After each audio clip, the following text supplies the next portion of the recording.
నామములో మీ అందరికీ నా హృదయపూర్వకమైన వందనాలు. నా దేవుని హస్తం ఈ దినమంతా మీకు తోడే ఉండి అన్ని విషయాలలో మీకు గొప్ప జయమును కలగచేయునుగాక. పరిశుద్ధ గ్రంథములో నుండి రాజుల మొదటి గ్రంథం 20వ అధ్యాయం 22వ వాక్యాన్ని నేను చదువుతూ ఉన్నాను. ఈ పరిశుద్ధ గ్రంథమైన బైబిల్ తెరిచి చూడండి. అప్పుడు ఆ ప్రవక్త ఇశ్రాయేలు రాజు వద్దకు వచ్చి, నీవు బలము తెచ్చుకొనుము, నీవు చేయవలసిన దానిని కనిపెట్టి ఉండుము, ఏడాది నాటికి సిరియా రాజు నీ మీదికి మరలా వచ్చునని అతనితో చెప్పాను. ఒక దైవ సేవకుడు దేవుని ప్రజలను పరిపాలన చేస్తున్న రాజు యొద్దకు వచ్చి ఆ రాజుతో ఒక శ్రేష్టమైన మాట చెప్తున్నారు. రాజుగారు, నీవు బలహీనుడవు కావద్దు, నీవు బలము లేని వ్యక్తిగా మార్చబడవద్దు. పరిస్థితులను చూచి నీవు బలహీనుడిగా మారావు, కలుగుతున్న ఆటంకాలను చూచి నీవు బలహీనుడిగా మారిపోయావు. కనుక నీవు ఇలాగే బలహీనుడిగా ఉంటే, ఇలాగే బలహీనుడిగా నీవు మారితే నీ దేశం నీ చేతుల్లోంచి తొలగిపోతుంది. శత్రువు నీ మీదికి వచ్చి యుద్ధము చేసి జయాన్ని పొంది తిరిగి వెళుతాడు. కనుక నీవు ఏ విషయాలలో కూడా ఏ వార్త విన్నా, నీ కనులతో ఏది చూచినా నీవు బలహీనుడవు కావద్దు.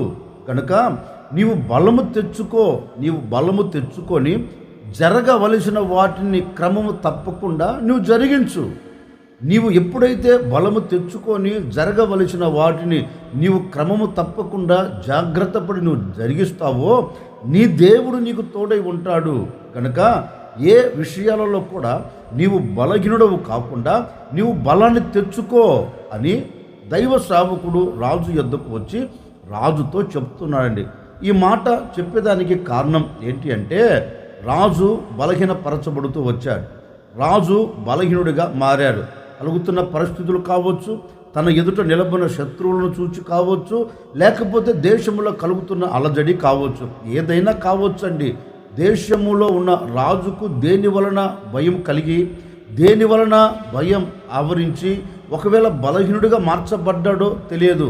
దానిని గమనించిన దేవాతి దేవుడు దైవ సేవకుని రాజు యొద్దకు పంపి ఈ మాట చెప్తున్నాడు. నీవు బలహీనుడవు కావద్దు, నీవు బలహీనతలో నిలిచి ఉండవద్దు, నీవు బలహీనుడవు కాకుండా బలాన్ని తెచ్చుకో అని దైవ సేవకుడు రాజుతో చెప్పారు. నిజమే, రాజుగారు కాదు కానివ్వండి, ఆయా సందర్భాలలో మన వ్యక్తిగత జీవితంలో కూడా, మన కుటుంబ పరంగా కూడా కొన్ని పరిస్థితులను మనం చూచినప్పుడు మనకు బలహీనత కలుగుతుందండి.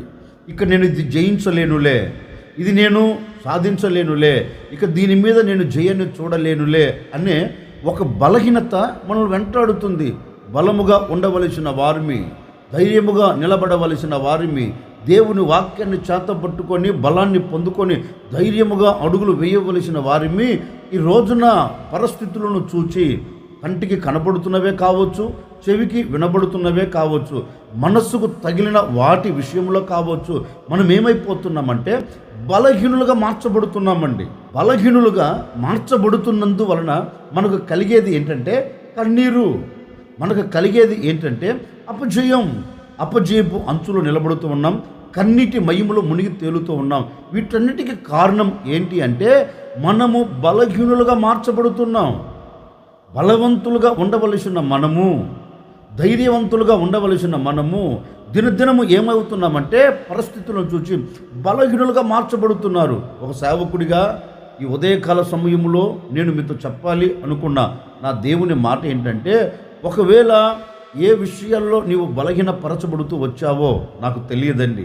ఏ పరిస్థితులను చూచి నీవు అధైర్యపరచబడుతూ వాటి వలన కలుగుతున్న భయము వలన నీవు శక్తిహీనుడిగా, శక్తి లేని వాడిగా నువ్వు అడుగులు వేస్తున్నావో నాకు తెలియదండి. ఈ ఉదయకాల సమయంలో ఆ రోజు ప్రవక్త రాజు ఎదుట నిలబడి రాజుతో చెప్పినట్లుగా ఈ ఉదయకాల సమయంలో ఒక సేవకుడిగా నేను మీతో కూడా చెప్తున్నాను. ఏ విషయాలలో మీరు బలహీనులు కావద్దు, ఏ విషయాల్లో మీరు బలహీనంగా మరచబడి అపజయానికి నాంది పలకవద్దు.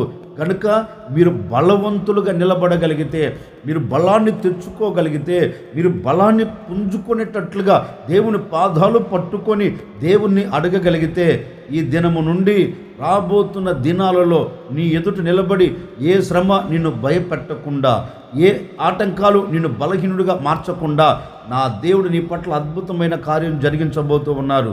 అందుకే ఈ దైవ సేవకుడు రాజుతో అంటారు, మరలా ఏడాది నాటికి సిరియా రాజు నీ మీదకి యుద్ధానికి వస్తాడు, నీవు బలహీనుడుగా ఉండవద్దు.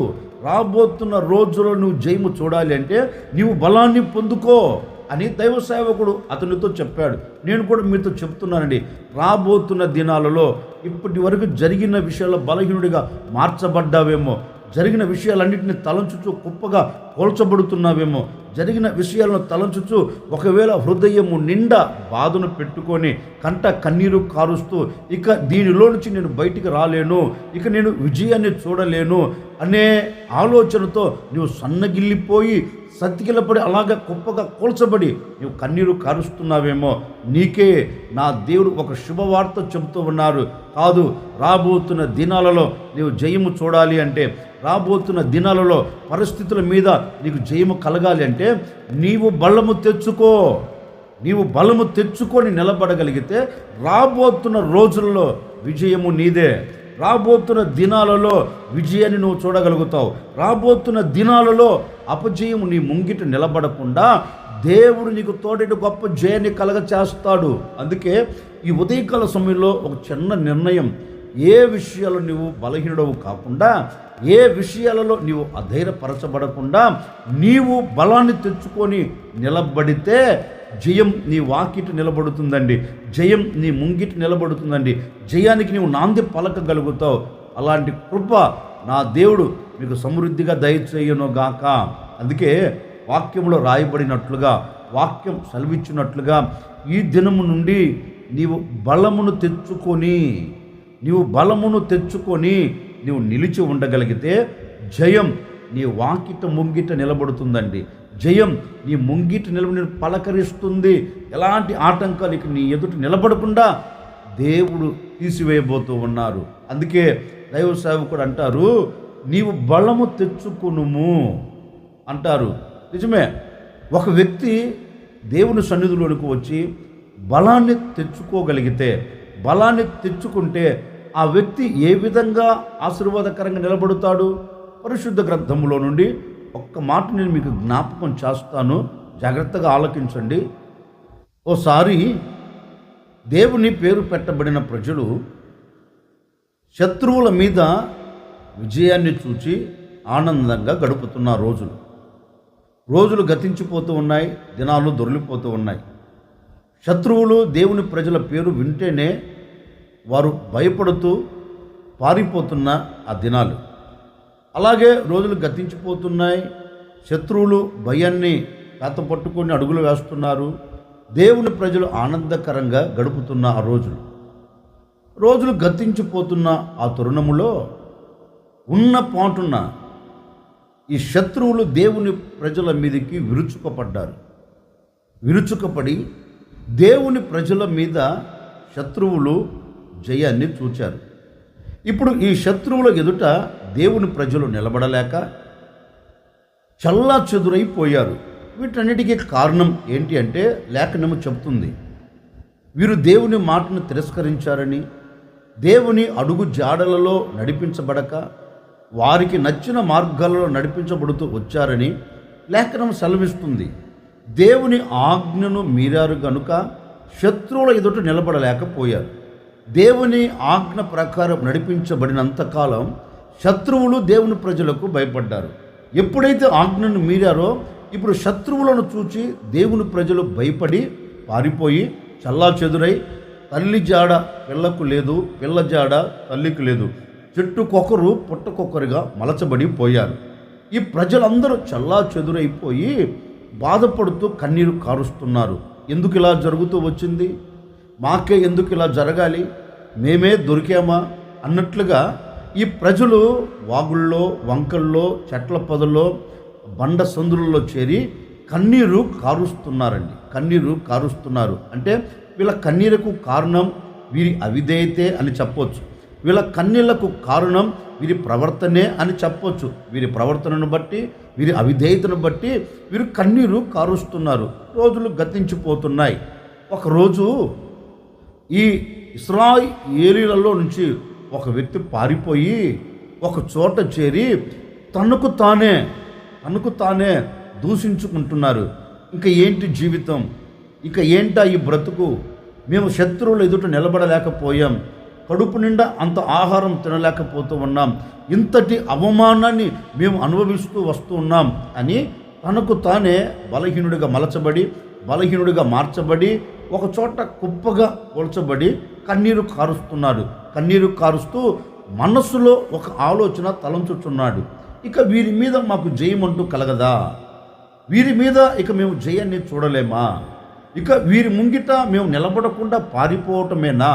మా జీవితపు మనుగడ ఇంతటితోనే ముగించబడాలా అని తన మనసులో తలంచుచు ఒక చోట కూర్చొని అంత ఆహారాన్ని సమకూర్చుకుంటున్నాడండి. తనకు కావచ్చు, తన కుటుంబీకులకు కావచ్చు. అంత ఆహారాన్ని సమకూర్చుకుంటూ ఆలోచిస్తూ ఉండగా దేవుడు అతనికి ప్రత్యక్షమయ్యాడండి. దేవుడు అతనికి ప్రత్యక్షమై ఒకే ఒక మాట అంటున్నాడు. ఎవరితో?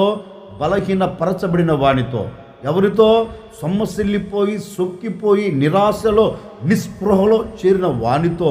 ఇక నేను దీన్ని చూడలేను, దీన్ని దాటలేను, ఇక విజయానికి నాంది పలకలేను అనుకున్న వ్యక్తితో దేవాతి దేవుడు దిగువచ్చి చక్కగా మాట్లాడటం ప్రారంభించాడండి. చక్కగా మాట్లాడుతూ ఉన్నాడు. ఇప్పుడు ఆ మాట నేను చదువుతాను, జాగ్రత్తగా మీరు ఆలకించండి. న్యాయాధిపతుల గ్రంథం 6వ అధ్యాయం 14వ వాక్యాన్ని నేను చదువుతూ ఉన్నాను. మీ పరిశుద్ధ గ్రంథమైన బైబిల్ తెరచి చూడండి. అంతటా యెహోవా అతని తట్టు తిరిగి, బలము తెచ్చుకొని వెళ్ళి మిద్యానీయుల చేతిలో నుండి ఇశ్రాయేలును రక్షింపుము, నిన్ను పంపిన వాడను నేనే అని చెప్పగా, దేవాతి దేవుడు ఈ బలహీన పరచబడిన ఈ వ్యక్తి యొద్దకు దిగివచ్చి దేవుడు ఒకటే అంటున్నాడు, ఎందుకు నీవు బలహీనుడిగా మారావు? పరిస్థితులను చూచి ఎందుకు సొమ్మసిల్లిపోయావు? ఈ పరిస్థితులను చూచి ఎందుకు బలహీనతలో నిలిచిపోయావు? గనుక నీవు బలహీనుడిగా ఉన్నంతకాలం, నీవు బలహీనుడిగా మారినంతకాలం దేని మీద నీవు జయాన్ని చూడలేవు. పరిస్థితులను చూచి నీకు బలహీనత కలగవచ్చు, నీలో నుంచి బలము తొలగిపోవచ్చు, శత్రువులను చూచి నీవు బలహీనుడిగా మార్చబడుతూ ఉండవచ్చు. కానీ వారిని చూచి ఎప్పుడైతే నీవు బలహీనుడిగా మారుతావో నీవు జయాన్ని చూడలేవు. కనుక ఇప్పుడు నువ్వు చేయవలసింది ఏంటంటే పరిస్థితిని కాదు నువ్వు చూడవలసింది. ఇప్పుడు నువ్వు చేయవలసింది ఏంటంటే నిన్ను తరుముతున్న శత్రువులను కాదు నువ్వు చూడవలసింది. నీలో నుంచి తొలగిపోయిన ఆ బలాన్ని ఎలా సంపాదించుకోవాలని ఆలోచించు. నీలో నుంచి తొలగిపోయిన ఆ బలం నేను మళ్ళా ఎలా పొందుకోవాలని ఆలోచించి బలాన్ని తెచ్చుకొని అడుగు ముందుకు వేయి. నీ ముంగిట నిలబడిన ఏ శత్రువు నీ ముంగిట నిలబడకుండా నేను అద్భుతం చేయబోతూ ఉన్నాను. నీ ముంగిట నిలబడిన ఏ శత్రువు నీ ఎదుట నిలబడకుండా నేను తరిమి వేయబోతూ ఉన్నాను. వారి చేతులలో నుంచి నీ ప్రజలను నీ విడిపించేటట్లుగా అద్భుతం చేయబోతున్నాను అని దేవుడు అతని ఎదుటికి దిగి వచ్చి అతనిని బలపరుస్తున్నాడండి. అతని బలహీనతను చూచి అతన్ని బలపరుస్తున్నాడు. గిద్యోన్, లే, బలమును తెచ్చుకో, నీవు బలహీనుడిగా మారవద్దు అని అతని యొద్దకు దిగివచ్చి అతనిని బలపరిచి శత్రువుల చేతుల్లో నుండి తన ప్రజలను విడిపించుకొని జయానికి నాంది పలికాడండి. జయాన్ని చవి చూడగలిగాడు. జయం అతని ముంగిట నిలబడిపోయింది. కారణం ఏంటి అంటే లేఖనం అంటుంది, బలము తెచ్చుకొని, అతడు బలము తెచ్చుకొని నిలిచి ఉన్నాడు గనుకనే రాబోతున్న పరిస్థితులన్నిటి మీద ఏం కలిగింది? జయాన్ని చూడగలిగాడు, క్షేమకరంగా అడుగులు వేయగలిగాడు. కారణం ఏంటంటే బలము తెచ్చుకున్నాడు అతను. ఓ సేవకుడిగా నేను కూడా మీతో చెప్పాలి అనుకున్న మాట ఏంటంటే, నిజమే, గిద్యోను బలహీనపరచబడినట్లుగా, పరిస్థితులను చూచి అధైర్యపరచబడినట్లుగా, ఒకవేళ ఈ క్షణము వరకు ఏ పరిస్థితిని చూచి నీవు అధైర్యపరచబడుతూ బలహీనుడిగా మారావో, ఎలాంటి పరిస్థితులను చూచి నీవు సొమ్మసిల్లిపోయి ఒకవేళ కన్నీరు కారుస్తూ ఇక దీనిలో నేను జయము చూడలేను అని గొప్పగా కూల్చబడి ఉన్నావేమో నాకు తెలియదండి. ఇక ఈ పరిస్థితి మీద నాకు జయం కలగదా, ఈ పరిస్థితిని నేను దాటుకోలేనా, ఈ పరిస్థితుల మీద ఇక నేను జయము చూడలేనా అనే ఆలోచన నీ హృదయ వాకిని తట్టుచూ ఉండవచ్చు, అనే మాట నీ హృదయంలో మెదులుతూ ఉండవచ్చు. ఓ సేవకుడిగా చెబుతూ ఉన్నాను, ఈరోజు నీవు బలము తెచ్చుకోగలిగితే, ఈరోజు నీవు బలమును ధరించుకోగలిగితే, నా ప్రభువైన యేసు క్రీస్తు పాదాలు పట్టుకొని నీవు బలము కోసం వేడుకోగలిగితే, నిశ్చయముగా నీ ముంగిట నిలబడి నిన్ను భయపెడుతున్న శ్రమే కావచ్చు, నిన్ను భయపెడుతున్న ఆటంకాలే కావచ్చు, నిన్ను భయపెడుతున్న అవరోధాలే కావచ్చు, నిన్ను భయపెడుతున్న శత్రువుల తంత్రాలే కావచ్చు, వాటన్నిటి మీద నా దేవుడు నీకు విజయమును కలగ చేయబోతూ ఉన్నాడు. విజయానికి నీవు నాంది పలకబోతూ ఉన్నావు. విజయాన్ని చేత పట్టుకొని నీవు దరికి వెళ్ళబోతూ ఉన్నావు. ఇప్పటి వరకు బలహీనుడిగా మలచబడిన నీవు బలము తెచ్చుకొని నీవు లేవగలిగితే, బలము తెచ్చుకొని అడుగు ముందుకు వేయగలిగితే, రాబోతున్న పరిస్థితులన్నిటి మీద నీవు జయమును చూడబోతూ ఉన్నావు. రాబోతున్న రోజులన్నింటిలో నీవు విజయోత్సవంతో ఊరేగేటట్లుగా దేవుడు అద్భుతం చేయబోతూ ఉన్నాడు. కనుక జరుగుతున్న పరిస్థితులను చూచి, ఒకవేళ నువ్వు వింటున్న వార్తలను బట్టి, ఒకవేళ నీవు బలహీనుడిగా ఇప్పటి వరకు మారావేమో, ఇప్పటి వరకు మార్చబడుతూ వేదన చెందుతున్నావేమో, ఇదిగో నీకే శుభవార్త. బలహీన పరచబడిన ప్రజలారా, సమస్యలను చూచి కృంగిపోయిన ప్రజలారా, కుటుంబ పరిస్థితిని చూచి అధైర్యపరచబడి బలహీనులుగా మార్చబడిన ప్రజలారా, మీ కుటుంబాల పరిస్థితులు మారటం లేదని నిస్సాయ స్థితిలో పడిపోయిన ప్రజలారా, కలవరపడవలసిన అక్కర్లేదు. నీ కన్నీరును తుడిచివేయగలిగిన దేవుడు నిన్ను బలపరచబోతూ ఉన్నాడు. నీ వేదనను కొట్టివేయగలిగిన దేవుడు నిన్ను బలపరచబోతూ ఉన్నాడు. ఎక్కడ బలహీనుడుగా మార్చబడ్డావో, ఎక్కడ బలహీనురాలుగా మార్చబడ్డావో, అక్కడే నా దేవుడు నిన్ను బలపరచబోతూ ఉన్నాడు. శక్తితో నింపబోతూ ఉన్నాడు. ఆయన బలాన్ని నీకు దయచేసి నీ బలహీనతను తీసివేసి నీ శత్రువులందరి మీద నా దేవుడు నీకు జయం కలగ చేయబోతూ ఉన్నారు. రాబోతున్న దినాలలో నీకు తప్పక విజయం కలగబోతూ ఉంది. రాబోతున్న దినాల్లో తప్పక నీ విజయమును చూడబోతూ ఉన్నావు. రాబోతున్న దినాల్లో తప్పక సమస్యలన్నింటినీ దాటుకొని ఆనందకరంగా నీవు నీ గుడారములో, సంతోషకరంగా నీవు నీ కుటుంబంలో, నీవు నీ పిల్లలు, నీవు నీ భర్త, నీవు నీ భార్య, నీకు కలిగిన సమస్తము ఆనందకరంగా నా దేవుడు విజయోత్సవాలతో మిమ్మల్ని ఊరేగించబోతూ ఉన్నారు. విజయోత్సవాలతో నా దేవుడు మిమ్మల్ని నిలబెట్టబోతూ ఉన్నారు. గనుక ఈ ఉదయకాల సమయంలో నువ్వు చేయవలసినది ఏంటంటే, పరిస్థితులను చూచి నువ్వు అధైర్యపడకు, పరిస్థితులను చూచి నీవు కృంగిపోగాకు. ఏది విన్నా, ఏది చూచినా నీవు బలాన్ని తెచ్చుకోగలిగితే, నీవు బలాన్ని పుంజుకోగలిగితే, నీవు తెచ్చుకున్న ఆ బలము ద్వారా విజయం నీ సొంతం కాబోతూ ఉంది. నీవు తెచ్చుకున్న ఆ బలము ద్వారా విజయానికి నీవు నాంది పలకబోతూ ఉన్నావు. ఒక సేవకుడిగా నిండు మనసుతో నేను కోరుకొని మిమ్మల్ని ఆశీర్వదిస్తున్నానండి. ఎప్పటి వరకు నిన్ను వెంటాడుతున్న సమస్యలన్నిటి మీద నా దేవుడు నిన్ను బలపరిచి నీకు జయమును కలగ చేయబోతూ ఉన్నాడు. నా దేవుడు శక్తితో నింపి సమస్యలన్నింటినీ అధిగమించుకొని నువ్వు అడుగులు ముందుకు వేయబోతూ ఉన్నావు. ఆశీర్వాదానికి నాంది పలకబోతూ ఉన్నావు. ఇక మీదట బలపరిచిన దేవుడు జయం ఇవ్వటమే కాదు, నీ కంట కన్నీరు లేకుండా, నీ మనసులో వేదన లేకుండా, నీ జీవితంలో ఏ శాపము లేకుండా దేవుడు అద్భుతకరంగా నిన్ను మార్చబోతూ ఉన్నాడు. సమాజంలో విలువగా నిలబెట్టబోతూ ఉన్నాడు. సమాజంలో తల ఎత్తుకొని బ్రతుకున్నట్లుగా ఒక నవనూతనమైన కార్యం జరిగించబోతూ ఉన్నాడు. గనుక ఈ దినాన నువ్వు చేయవలసినది ఏంటంటే, ఎక్కడ బలహీనుడిగా మారావో, ఎక్కడ బలహీనురాలిగా మారావో దాన్ని తలంచి బలము తెచ్చుకో. నీవు బలము తెచ్చుకొని నిలబడితే జయం నీ వాకిట, నీ ఇంటి వాకిట జయము నిలబడి నిన్ను పలకరిస్తుందండి, నిన్ను పలకరిస్తుంది. అలాంటి పలకరింపుతో నా దేవుడు ఈ దినమున జయమును నీ ముంగిటికి తీసుకుని రాబోతూ ఉన్నారు. నీ ఎదుట దాన్ని నిలబెట్టబోతూ ఉన్నారు. జయముతో ఈ దినమంతే కాదు, నీ బ్రతుకు దినములన్నిట నీవు జయమును చూచెదవుగాక.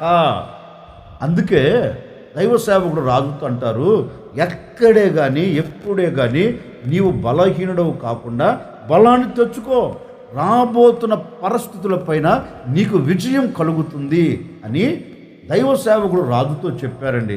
మరి ఒక వ్యక్తి దేవుని సన్నిధిలో చేరి బలాన్ని తెచ్చుకుంటే ఆ వ్యక్తి రాబోతున్న దినాలలో ఎలా ఉండగలుగుతాడు అంటే విజయోత్సవాలతో ఆనందకరంగా అడుగులు వేసి ఆశీర్వాదకరంగా నిలబడతాడు. నా ముగింపు మాటలుగా నేను కూడా కోరుకుని మిమ్మల్ని ఆశీర్వదిస్తున్నానని, అన్ని విషయాలలో నా దేవుడు మీకు ఘన విజయమును దయచేయునుగాక.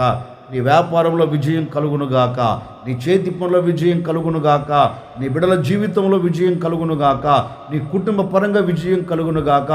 విజయమే నీ ఇంట నిలబడి, విజయమే నీ ఇంట నిలిచి నేను ఆశీర్వాదకరంగా మార్చునుగాక. ఆశ్చర్యకరుడు మీకు స్తోత్రాలు చెల్లిస్తూ ఉన్నాము తండ్రి. నిజమే, పరిస్థితులను చూచి మేము బలహీనులుగా మార్చబడి ఉన్నాము అయ్యా. మరొక్కసారి మేము బలము తెచ్చుకుంటే ఏం జరుగుతుందో మీ లేఖనాలు సెలవిచ్చినట్లుగా నాయన, బలహీనులుగా మార్చబడ్డాము గనుకనే మేము వేదన చెందుతూ వచ్చాం, కన్నీరు కారుస్తూ వచ్చాం, అపజయానికి నాంది పలుకుతూ వచ్చాము నాయన. ఈ దినమున మేము బలాన్ని తెచ్చుకుంటున్నాం, మమ్మల్ని బలపరచండి, మీ శక్తితో మీరు నింపండి అని ఎందరైతే కోరుకుంటున్నారో ప్రతి వారికి నీ బలం కలుగునుగాక, నీ శక్తి కలుగునుగాక తండ్రి. నీ శక్తితో నింపి మీ బిడ్డలకు ఎక్కడ అపజయము కలగకుండా జయము కలిగిన బాటలో మీరు నిలబెట్టి ఘనమైన నామమునకు మహిమ తెచ్చుకోండి. ఈ దినమంతా బిడ్డలు ఎక్కడికి వెళుతున్న క్షేమం, నెమ్మది, సంతోషం, జయము మీరు అనుగ్రహించి ఆశీర్వాదకరంగా నడిపించమని యేసు నామములు అడిగి వేడుకొనుచున్నాము తండ్రి, ఆమెన్. ఈ దినమంతా నా ప్రభువైన యేసుక్రీస్తు మిమ్మల్ని బలపరుస్తూ ఆయన శక్తి చేత నింపుచూ మీరు ఎక్కడికి వెళుతూ ఉన్నా అక్కడ నా దేవుడు మీకు జయమును దయచేయునుగాక. ఆమెన్.